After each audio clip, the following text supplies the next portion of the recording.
எல்லாருக்கும்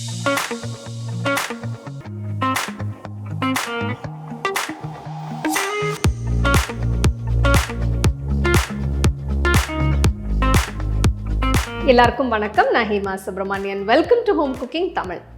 இன்னைக்கு நான் ஒரு ஸ்நாக் ரெசிபி உங்கள் கூட ஷேர் பண்ண போகிறேன். இது கீரை போண்டா. இந்த ரெசிபி நான் அரைக்கீரை வச்சு செஞ்சுருக்கேன்.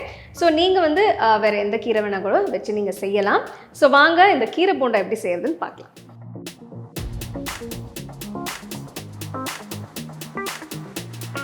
இந்த போண்டா செய்ய நான் அரைக்கீரை எடுத்திருக்கேன். நீங்கள் மற்ற வெரைட்டி கீரையும் யூஸ் பண்ணலாம். இந்த ரெசிபிக்கு நான் அரைக்கட்டு கீரை எடுத்திருக்கேன். இதை நல்லா க்ளீன் பண்ணி நறுக்கி ஒரு பவுலில் போடுங்க.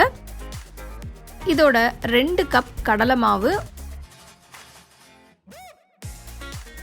1 டீஸ்பூன் உப்பு, 2 டீஸ்பூன் மிளகாய்த்தூள், 2 நறுக்கின பச்சை மிளகாய், கொஞ்சம் நறுக்கின இஞ்சி போடுங்க. இதோட ஒரு சின்ன சைஸ் வெங்காயத்தையும் பொடியாக நறுக்கி போடுங்க.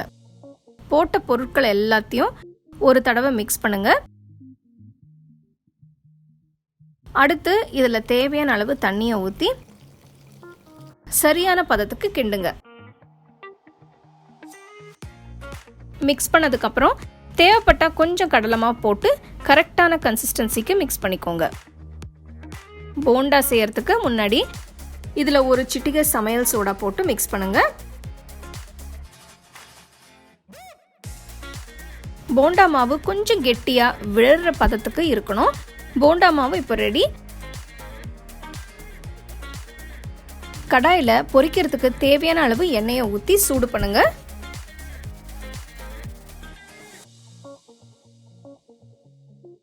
எண்ணெய் இப்போ சூடாக இருக்கு. கொஞ்சம் போண்டா மாவு எடுத்துட்டு எண்ணெயில் போடுங்க. நான் போடுற மாதிரி கையில் எடுத்து போடலாம், இல்லைன்னா ஸ்பூனில் கொஞ்சம் எடுத்து போடலாம்.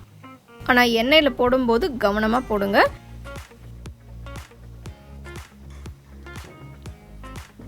அடுப்பை மீடியம் லோ ஃப்ளேமில் வச்சு போண்டாவை போடுறீங்க. அப்பப்போ கிண்டி விடணும். அப்போ தான் போண்டா எல்லா பக்கமும் ஒரே மாதிரி வேகும்.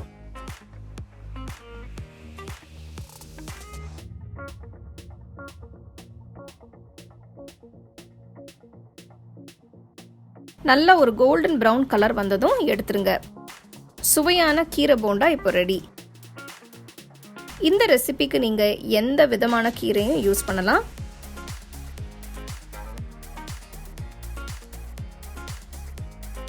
சூடா டீயோட சாப்பிட்டா ரொம்ப நல்லாயிருக்கும். கண்டிப்பாக செஞ்சு பாருங்கள். எப்படி இருந்ததுன்னு எனக்கு சொல்லுங்கள். அருமையான நல்ல கிறிஸ்பியான கீரை போண்டா எப்படி செய்யுதுன்னு பார்த்தீங்க. நீங்கள் இது ஈவினிங் டீ காஃபிக்கெல்லாம் வச்சு சாப்பிட்லாம். இதோட ஒரு நல்ல தேங்காய் சட்னி இல்லைன்னா கார சட்னி வச்சு சர்வ் பண்ணிங்கன்னா ரொம்ப பிரமாதமாக இருக்கும். ஸோ கண்டிப்பாக இந்த ரெசிபியை நீங்கள் ட்ரை பண்ணி ரசித்து சாப்பிடுங்க.